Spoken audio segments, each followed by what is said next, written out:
여러분, 어떤 그 공동체나 집단 그리고 한 국가의 지도자는 굉장히 중요해요. 지도자가 어떤 사람이 되느냐에 따라서 한 국가의 흥망성쇠가 좌우되는 일들이 역사를 보면 많이 있었거든요. 원래 필리핀이라는 나라는 우리나라보다 훨씬 잘 사는 나라였어요. 그러나 마르코스라는 독재자가 부정부패하고 너무 오랫동안 독재를 하다 보니까 그 나라가 지금은 형편없이 가난한 나라가 되고 말았죠. 캄보디아라는 나라는 급진적인 공산주의 지도자인 폴포트라는 사람이 자기 정권을 유지하기 위해서 죄 없는 양민들을 4년 동안 200만 명이나 죽였어요. 말이 200만이지 그 인구도 많지 않는 그 나라에서 200만 명이 죽어나갔을 때 얼마나 나라가 처참했겠어요. 여러분, 스탈린이라는 소련의 공산당 서기장, 이 한 사람이 정적을 몇 명 죽인 줄 아세요? 수천만 명을 죽였어요. 그래서 그를 자기 고향인 조지아인데 조지아의 살인마라는 명칭까지 얻게 된 거죠. 또 히틀러라는 사람은 유대인 600만 명을 가스실로 끌고 가서 죽이기도 했거든요. 정말 지도자 한 사람이 얼마나 정말 악한 마음을 먹으면은 그 나라 백성이 얼마나 많은 고통을 당하는가 하는 것들을 알 수 있거든요. 자, 여러분, 오늘 여기 말씀은 이스라엘 나라가 한 지도자가 잘못 들어서 가지고 얼마나 고통을 당했는가 그런 얘기를 하고 있거든요. 그 왕은 누구인가요? 오므리의 아들 아합이라는 사람이에요. 아합은 자기 아버지가 정권을 잡고 상당한 기간 동안 정치를 하고 있었습니다.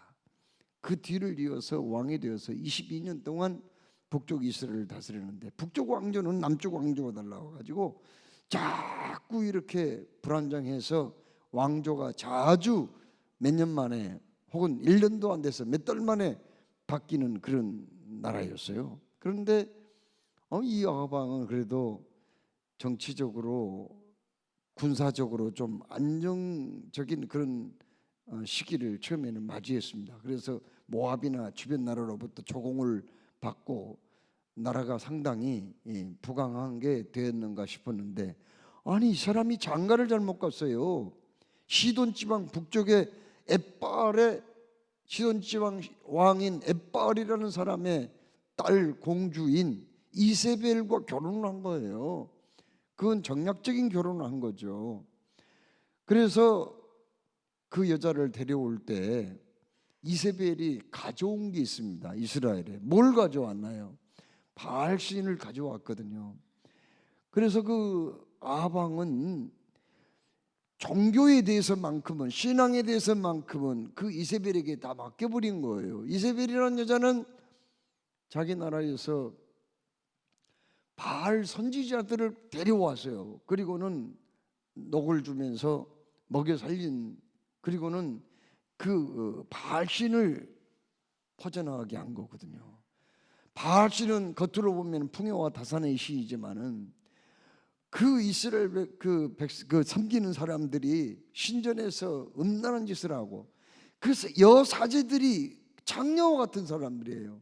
음란한 짓을 하면은 그걸 보고 바알신이 흥분해 가지고 비를 뿌려주는데 비가 후복하게 내려주면은 이제 농사가 잘 되고 그들이 풍요롭게 잘 산다는 그런 신이 바알신이거든요. 참 기가 막힐 일이에요. 이래서 아합 왕이 이세벨과 결혼해 가지고 그 나라가 국교가 그 수천 년 전부터 전통적으로 여호와 하나님 한 분만을 숭배하던 그 나라가 이제는 완전히 바알 신이 국교가 되다시피 했어요. 그래서 이스라엘 중기 역사부터 말기까지 온통 이 바알 신이 지배하는 그런 나라가 되고 말았거든요. 자, 여러분, 오늘 우리가 봉독한 말씀은 어떤 내용인가요? 이때 엘리야라는 선지자가 그 이스라엘에서 활동했는데, 엘리야가 아합왕에게 담대하게 외쳤어요. 당신이 바알신을 숭배하고 우상을 숭배하기 때문에 이 나라는 앞으로 3년 6개월 동안 하늘에서 피 한 방울 내리지 않아 가뭄이 들 것이고 굶어 죽는 사람들이 많이 있을 거예요. 이렇게 얘기를 했어요. 그런데 엘리야의 말대로 정말 비가 오지 않는 거예요. 너무 고통스러웠어요. 그래서 아합 왕이 엘리야를 찾고 또 찾았죠. 엘리야는 이곳저곳 숨어 있었고 까마귀가 갖다 주는 고기와 떡을 먹고 살기도 했는데, 그가 엘리야가 아합 왕을 만나게 된 거예요. 그때 뭐라고 그랬어요? 엘리야한테 이스라엘을 괴롭게 하는 자여 너냐 하면서 당장에 죽이겠다 하니까 그 엘리야가 뭐라고 그럽니까? 바로 당신 때문입니다. 당신이 유일하신 참 하나님을 섬기지 아니하고 우상 숭배하고 바알신을 숭배하기 때문에 이 나라가 지금 비가 오지 않고 가뭄 들어서 죽게 생겼습니다.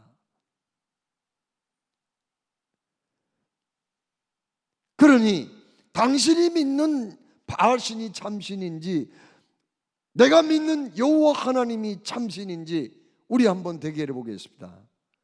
그러니 당신이 지금 데려와서 녹을 먹여 살리고 있는 바알 선지자 450명과 그리고 아세라 목상 선지자 400명 도합 850명을 당신은 나에게 보내주시오. 그래서 갈멜산에서 만나서 어느 신이 참신인지 대결하고 싶습니다. 이 갈멜산은 지중해가 있는 이스라엘 서북쪽에 지중해가 내려다 보이는 그런 곳인데, 저도 가봤는데 그렇게 높은 곳은 아니에요. 야산이에요. 그러니까 말은 산이지만은 야산입니다. 그곳으로 오라는 거예요. 그랬더니 자신만만하게 아합 왕이 바알 선지자 450명, 아세라 목상 선지자 400명, 850명을 보내서 대결을 한 거예요. 엘리야가 뭐라고 그럽니까? 송아지 2마리를 가져와라 해가지고 한 마리는 너희들이 제물로 너희들이 믿는 신에게 바쳐서 기도해라. 나는 여호와 하나님께 기도하리라. 그렇게 해놓고는 이곳에는 그 무엇으로도 불을 붙이지 말고 오직 자기가 믿는 신에게 기도해서 그 신이 불로 응답하는지 응답하지 않은지 그걸 보고 누가 믿는 신이 참신인지를 판단해보자 이렇게 했거든요. 그래서 바알신 선지자들이 이제 그 송아지를 잡아가지고 각을 뜨고 제단 위에다가 놓고 이제 빙글빙글 그 제단을 돌면서 기도합니다. 바알신이여 응답하소서, 바알신이여 응답하소서 하면서 빙글빙글 돌면서 그렇게 바알신을 불렀지만 오전 시간이 다 가고 낮에까지, 아침부터 낮에까지 바알신을 불렀지만 아무런 응답이 없었거든요. 정오가 다 돼가지고 엘리야가 그것을 지켜보다가 너희들이 믿는 신은 신이기 때문에 아마 묵상하는지 몰라.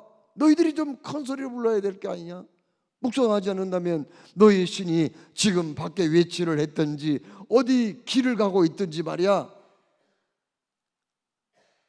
아니면은 잠이 들었든지, 그래서 응답이 없는 모양인데 너희들 좀 큰 소리로 외쳐봐라. 그때부터 이 사람들이요 미치광이가 되어버렸어요. 그들의 종교 행사 규례로 막 빙글빙글 돌면서 벌쩍벌쩍 뛰기도 하고 자기가 가지고 있는 칼과 창으로 자기 몸을 막 해하면서 피를 내면서 그렇게 기도를 했지만 아무런 응답이 없었거든요. 그 다음에는 엘리야의 차례가 되었습니다. 저녁 때 소제를 드릴 때쯤 이제 백성들을 가까이 와서 보라고 이렇게 얘기하면서 제단을 먼저 수축합니다. 12개의 돌로 제단을 쌓죠. 12개는 돌 12개는 12지파를 상징하죠. 그 제단 주변에다가 도랑을 파요. 그리고는 물 4통을 한꺼번에 가져와서 그 도랑에다가 다 붓고 재물 위에다가 붓고 이렇게 3번을 하게 합니다. 그리고 하나님 앞에 그가 두 손 들어 간절히 기도해요. 오 하나님이시여, 당신의말로 참신이심을 보여주시고 내가 여호와 하나님을 따르는 진정한 종임을 저들에게 보여주옵소서. 그렇게 기도를 한 거예요.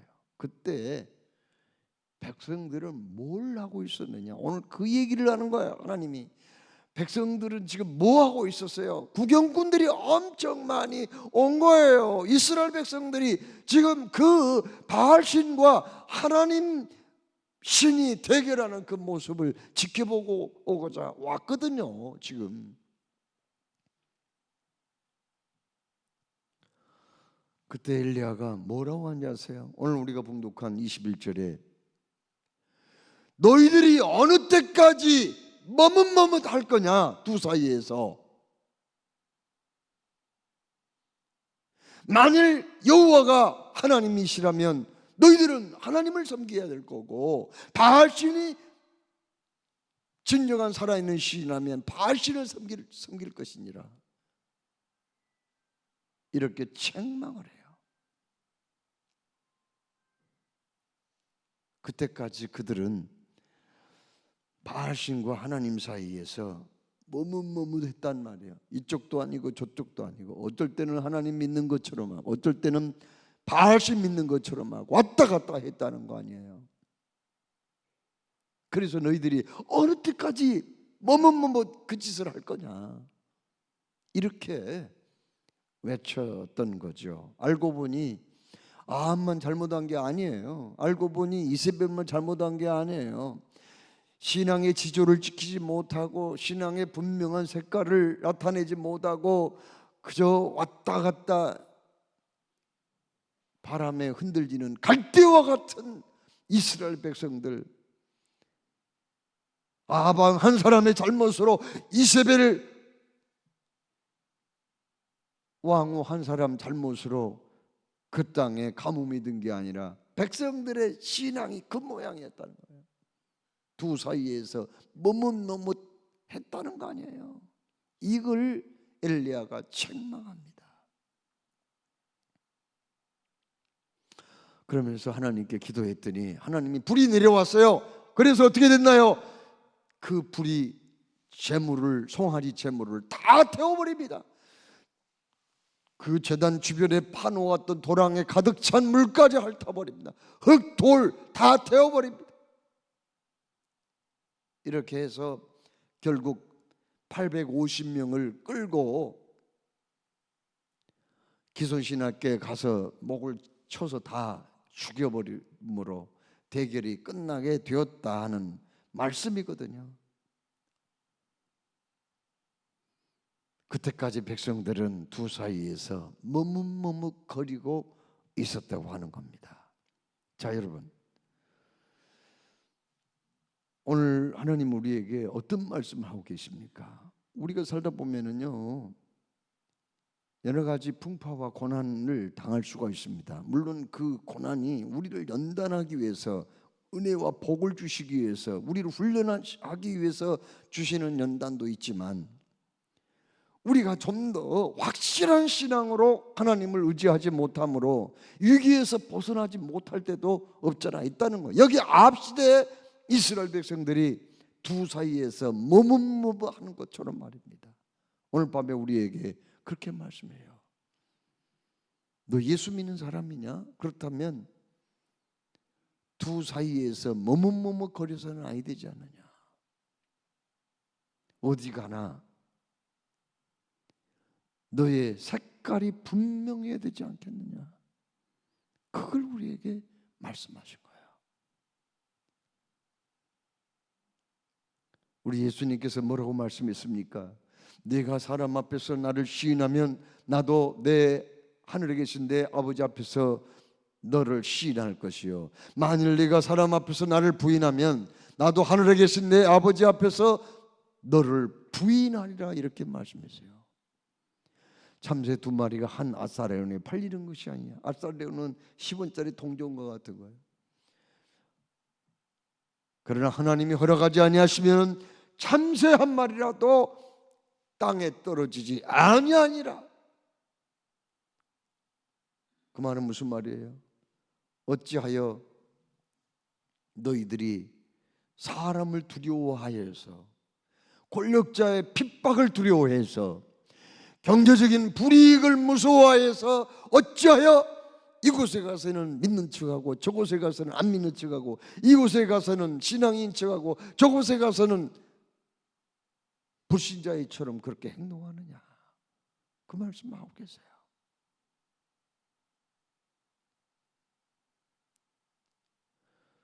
우리 신앙이 이렇게 머뭇머뭇거리다가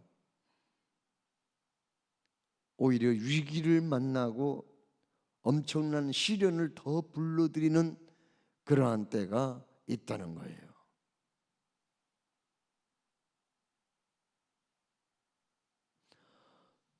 저는 그 학교 다닐 때 신촌에 있는 어느 학교에 다녔었는데,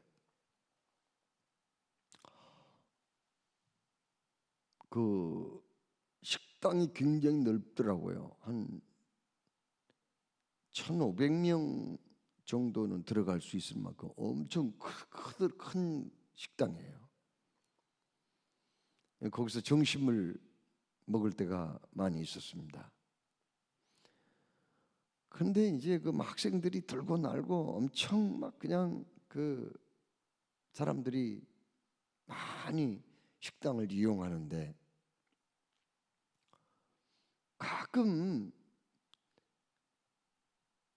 그 밥을 타와 가지고 그걸 식탁 위에 올려놓고 기도하는 사람들의 모습을 볼 때가 있었어요. 그때마다 내 마음속에 어떤 생각이 드냐면은, 그래, 너도 진짜 신자이구나, 그렇게 생각하곤 했습니다. 아마 그 중에 식사하는 사람들 중에 교회 다니는 사람, 신앙생활 한다고 하는 사람, 뭐 무슨 나름대로 교회에 발을 들여놓은 지가 오래된 사람도 있는지도 몰라요. 그러면서도 막 그냥 수많은 사람들이 들고 날고 음식 먹느라 붐비는 그 식당에서 기도 안 하고 생략하고 먹고 있는 사람도 있는지 몰라요. 그거야 자유겠지만 우리 주님은 뭐라고 말씀해요? 너희들이 어느 때까지 머뭇머뭇하려느냐? 만일 하나님이 살아계신 참신이라면 하나님 믿을 거고, 바알신이 참신이라고 생각한다면 거기 믿으면 될 거 아니냐 말이야. 왜 중간에서 왔다 갔다 하느냐 말이야. 여러분, 미국이라는 나라가 초강대국입니다. 그러나 그 나라도 한때 멸망의 위기가 몇 번 있었어요. 첫 번째는 독립운동가 국부와 같은 조지 워싱턴이라는 사람이 독립전쟁에 패해가지고 완전히 한 2,500명 아군이 죽고 나니까 독립전쟁을 포기하려고 했던 때가 있었거든요. 그렇게 했다면 미국이라는 나라는 세워지지 않았죠. 그때 한 번 위기가 있었고요. 두 번째 위기는 13개 주 독립을 쟁취한 후에 13개 주 대표들이 모여가지고 헌법을 만드는데 그냥 너무너무 자기 지역 이기주의 때문에 완전히 국가를 이루는 그 일들을 포기하고 13개 나라로 완전히 분리할 그런 위기까지 갔습니다. 그러나 그때 나이가 가장 많았던 한 대표가 우리 이러지 말고 기도합시다. 하나님께 한 주간 동안 금식기도 하고 다시 모여서 회의합시다. 이렇게 해가지고 금식기도 하고 와서 회의를 해서 헌법을 완성했다고 합니다. 그리고 또 한 번의 위기가 있었어요. 그건 뭐냐면은 아브라함 링컨이 대통령이 되어서 노예 해방을 선언했죠. 그때 남북 전쟁이 일어난 거예요. 그런데 링컨이 이끄는 북군이 수세에 몰렸어요. 그래서 이제는 전쟁에 패배하면은 그 나라는 두동강이 날 수밖에 없는 그런 상황에 있었거든요. 그때 게티스버그라는 그곳에서 또 링컨이 얼마나 눈물로 밤을 새고 기도를 했는지 몰라요. 그래서 전세가 역전돼 가지고 그때 이제 위기를 모면했어요. 그런데 북쪽과 남쪽이 그때 치열하게 전쟁을 할 때 그 전쟁했던 전쟁터에 딱 한 중앙에 있는 어떤 마을이 있었습니다. 그 마을 사람들은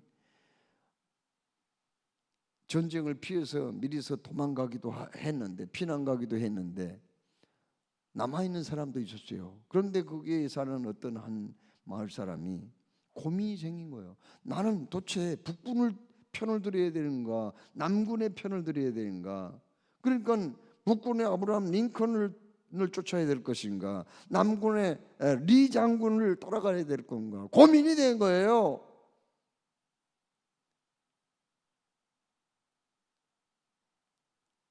그래서 좋은 아이디어가 생각났어요. 좋은 꾀가 생각났다니까요.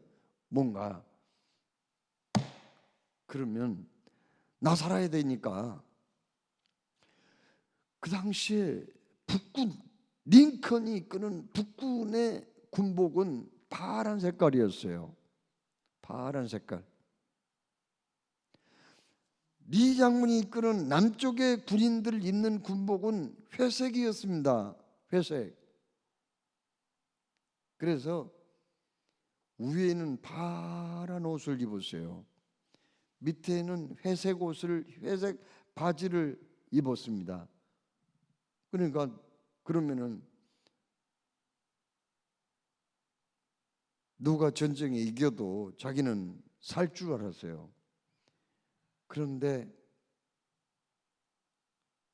치열한 접전을 벌이다가 양쪽 군인들이 그 사람 주민, 그렇게 옷 입은 주민을 발견하고 북쪽 사람들은 남쪽 회색을 보고 공격을 한 거예요. 남쪽 군인들은 상의에 파란색을 보고 공격을 했습니다. 그래서 결국은 그 사람은 총알로 벌집처럼 몸이 상해서 죽고 말았다고 하는 사실입니다. 하나님께서 사랑하신 여러분,